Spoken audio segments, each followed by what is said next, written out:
Well, hello, hello, all of our friends out there. Today, we're going to talk about how you can talk about your art with confidence because your message needs to make an impact on the world. I think this is an important topic for artists today. What do you think, Sergio? I totally agree, Beth. I could not agree more. I think this is a great topic. At all times, we need to be ready to speak about our art in an elevator, in a gallery, or somewhere with a friend, with a stranger. So I think it's going to be a great episode. Or on a stage. Or on a stage. There you go. There's so many different ways that we can talk about our art, but one thing that I have learned from working with so many artists over the last 10 years is that we get gripped with fear and we don't express exactly what it is that we want to share. And the thing about art is that it's so meaningful and personal to us that if we can express and articulate our message well, then it just makes us feel that much better about the impact that we want to make with the art that we're creating. So today we have some tips about how to do that and do that well. But first, Sergio, how are you doing? I'm doing good, doing good. Thank you for bringing this topic. I think it's a really good one. This is something that I think you get better at over time, and you got to be proactive. I was, for all the video that I do and things, I was once a shy child, and it was one of those things that I had to work at it. It wasn't that easy to click that button or to stand up in front of an audience and do a lecture or something. I had to get good at it, and we continue getting good at it. So I'm looking forward to getting your tips because I know you have been in a stage or multiple stages quite recently, and I cannot wait to hear what you have learned. Of course, I'm happy to share all the tips that I have that help me speak on stage about my art. I just wanted to share a little bit about how I transitioned from being an artist to a speaker, because one thing that I knew that was important was the message of my work. We learned that we've got to write it in our artist statements and in the copy for the programs and things like that, but it doesn't ever seem to get beyond the page or beyond the paragraph on the wall. And I think that we need to connect to that message more. And as artists, it's our responsibility to be able to articulate that with our words and our voice.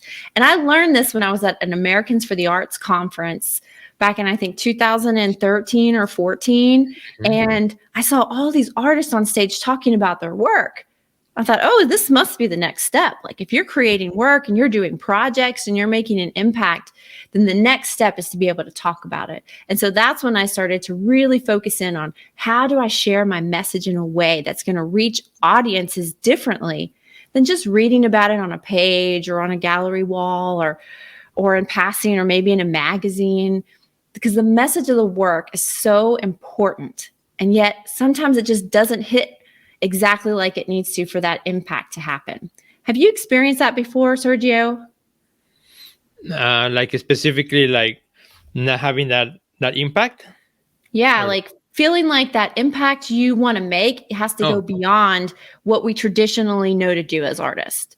yeah, absolutely. And even at the beginning when first had first opportunities to speak in public or in front of a group of people, you know, uh, like thinking of how can I make this more memorable? How can I make sure that what I'm talking and what I'm saying is resonating with the person on the other side? 'Cause I hate when you're speaking and you see people distracted, or that means they're not engaging. That means that whatever you're saying, it's just not coming through.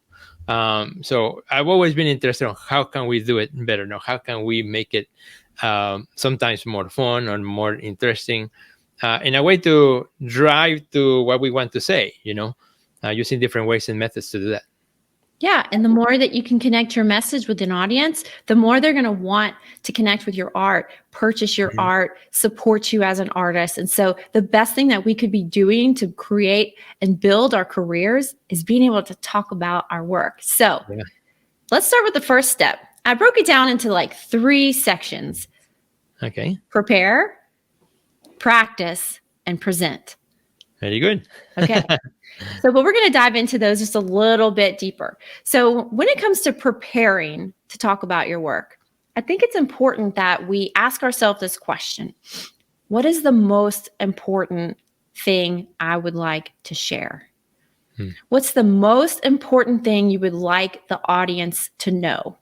If you get stuck and you don't know what to write or you don't know what to say, just ask yourself that question, because once you do, things are going to start coming up for you. And the first thing or the second thing that comes up, those are the most important things. So just ask yourself, what's the most important thing you can say? And then build your whole presentation around that. Because once you identify the things that are important for you to say, then you can ask yourself, well, do I know a story that supports this? Mm-hmm. And maybe you tell a story about it. Maybe you tell multiple stories about it. But it's important to connect story to the message and to the art. So when you're telling a story about the most important thing that you want people to know about the work, how is it relating back to the art? Make sure that you're creating that bridge between what the visual work looks like, the story that you're telling, and the message that you want to make. So it's hard to do if you don't prepare ahead of time. So that's why the preparation phase is so important. We've got to know exactly what we want to say, the stories that we're going to share when we say it, and how it relates back to the art, because then that's going to make the audience feel like, oh, I get this, because you don't want them to be confused. And oftentimes people get confused when looking at art and trying to make all these connections. So you've got to be really clear about what you want to say. I think that's a really important one, because it reminds me of, even we practice that in the studio. When you're making a work of art, you're like, what's the focal point, right? Where do I want people not to miss in this particular composition? So in the same way as you're talking about planning what you want to say, asking that question of what's the most important, so you can build the presentation around that, right? You don't want them to miss that thing that you want them to live with in their mind. Right. Everything else builds to put that at the front, same thing as we do it. And even like I was thinking, well, I like, for example, as a curator, I practice the same thing. When I put a show together and think about which one is the piece that I want when people walk in, the one they see first, and that builds the show. From that point, then I start building the rest of it. But having that idea fine-tuned or very strategically position, I think it was going to make for a good presentation, so that people, when they leave, if we did a good job, I think they'll remember that one point. That's why we have to be so clear, because if we're clear, our audience will be clear too. Right. Mm-hmm. And so that's why the next step, practice, is so important. Now, when I say practice, I mean role play. Like, get into your speech, do it a few times, know what it feels like when you're delivering it in your body. So what I like to do is visualize, how do I want this to go? Do I see myself on the stage or talking to another person? Like, I just close my eyes because I'm visualizing. Visualize. Okay, time to close your eyes. Visualize yourself doing what it is that you're setting out to do. Go through the entire process and then get up and practice it. Do it. Actually live in that vision. And that will make you feel so much more confident before you get on stage, because then you're not just doing it for the first time. Yeah. You've done it at home, maybe a few different ways, and you've tried it on someone like a friend or another artist. You're like, hey, check this out. Tell me what you think. Is this making sense? It's so important to get that feedback in your practice sessions, because there could be a word or two that you're missing that if you put that in, it just bridges everything together and it makes it the delivery flawless. Mm-hmm. No, I like that practicing, particularly, when you're doing, let's say, which is maybe typical for an artist, to do an artist talk, right? You have a show, you're invited to, of course, do the typical artist talk. So you want people to feel that you are prepared, right? People come from different places, maybe some people drove for an hour, or, to be there, to listen to what you have to say, and just showing up unprepared. It's not cool, for that person who took that time. And, I feel like everyone who comes to see me or hear me in some way, I own them, that time to be ready and to prepare. So when I stand up in front of them, I have something of value to deliver, something of value to give. And I think that's that is the preparation, right? We have to invest the time to prepare so that we make sense, so that our sentences flow and our ideas flow. And I think a lot of times, we get kind of wrapped up into kind of a mousetrap and just going around, thinking when we don't have a flow of, this is how I want to start my talk.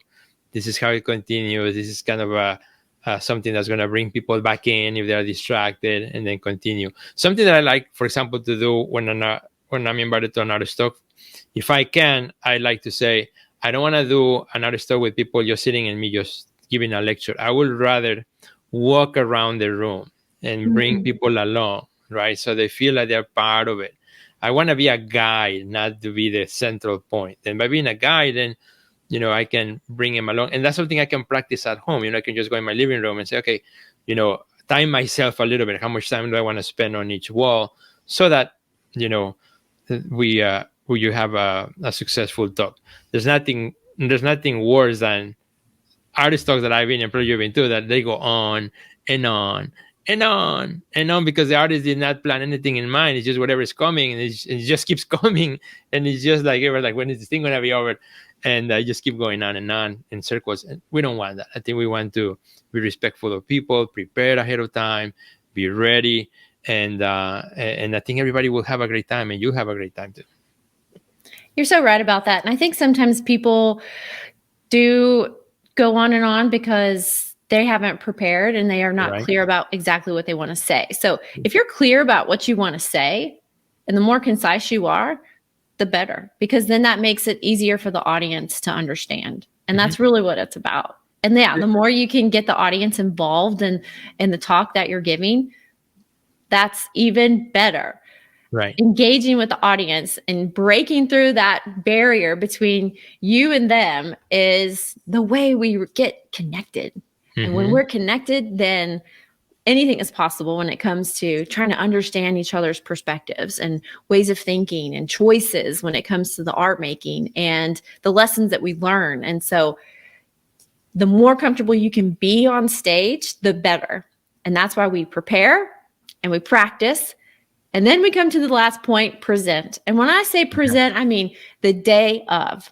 If you're feeling those nerves, you need to have some breathing techniques in your back pocket to calm you down, things that you can do that aren't obvious, that if you're in a group of people and you're feeling that anxiety coming up, like you're getting sick to your stomach. I know all of these feelings. It's important to be able to practice a breathing exercise. And one way that I do it is I breathe in like I'm sucking through a straw for about 8 seconds. And then when I breathe out, I put my tongue on my teeth. And you can do this really nonchalantly, really slowly, quietly. And you will feel within just 3 rounds of that, a very big decrease in your anxious feelings. So yeah, practice that and you will know what I'm talking about. And then besides breathing, like when you're on stage, you need to practice a powerful posture, because if we are going to speak confidently, then we're going to stand up straight. Our shoulders are going to be back. We're going to be projecting from our chest.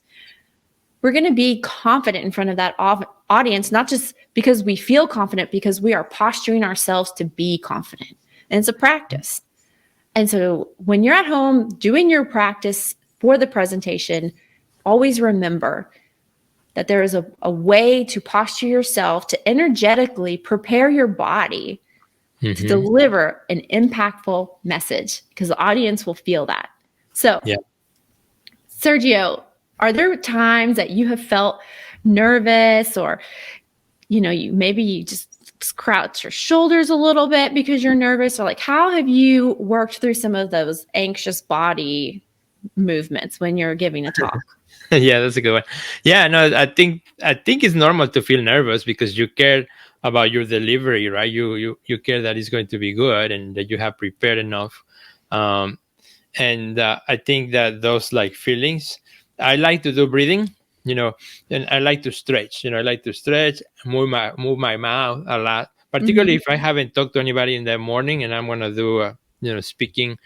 Things that I do quite a bit, like I go and I speak to colleges or universities. So, a lot of times it's like first thing in the morning and I haven't really talked to anybody. So I find that, articulating my mouth over emphasizing movement helps me. So when I go on the stage, I feel like I have already been talking. It's not the first words I want to say in the morning.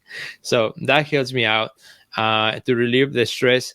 I find that also moving on stage, I love talking through my hands. And I think that's, for a lot of artists, like, especially what do I do with my hands? Probably they ask you too, right? What do I do with my hands? And you don't want to be like a stiff stick in the front of the stage, but your hands have a big part on you articulating your words, your message, the feeling that you have. So, and that also helps you so that you're not, crunched like this, because you're in motion. You feel free. Mhm. And I use my hands a lot, even for my Breakfast with Sergio episodes. I'm always, sometimes I see them back like, oh shit, look like I'm doing this. And but I like to speak through my hands. And that, I think, helps me also to feel more relaxed. Mhm. And so those are little techniques that to me help me to be more relaxed when I'm in front of an audience, because I feel that, my whole me is speaking, not just my mouth. Oh yeah, I got to bring your whole self to it. And if you are feeling tense or nervous, like Sergio said, do some stretches, get into your body, get loose, shake it out. Like, energy is stored in our bodies. And so if we're feeling like this, the best thing we can do is just shake it out, get it off. And that will really loosen you up, make you feel more open. You're able to receive the energy from the audience. They're able to receive it from you. Like, it's just a beautiful exchange when we allow ourselves to be open, authentic, and vulnerable. And if you can do those things, then you'll definitely make an impact with the message of your work.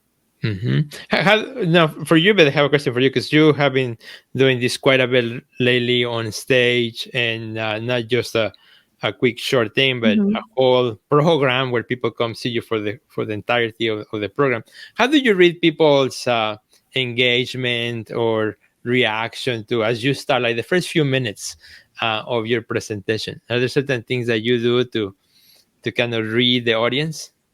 I'm just curious. Well, I talk to them.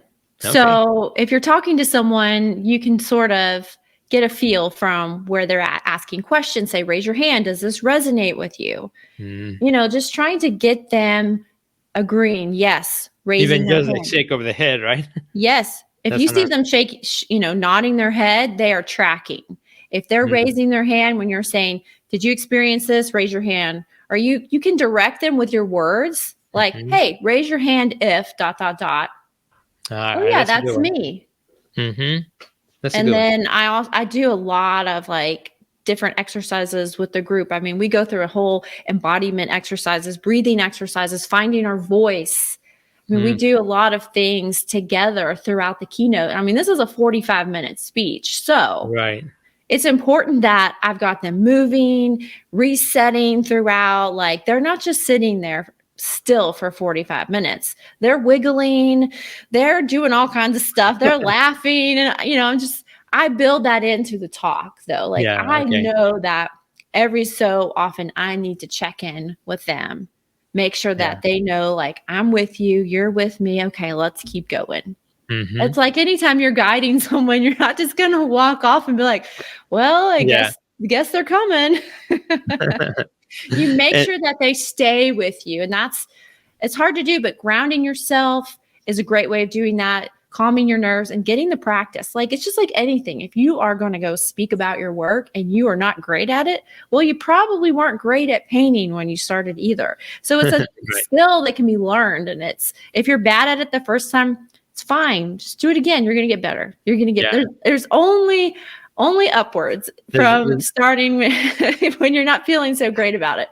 Always room for improvement. And maybe that also the idea of what if I make a mistake, right? Because I have done mistakes in my talks, and sometimes, I say something and I know it wasn't correct for some reason, but I think accepting that mistake on the spot, depends what you're talking about, of course, but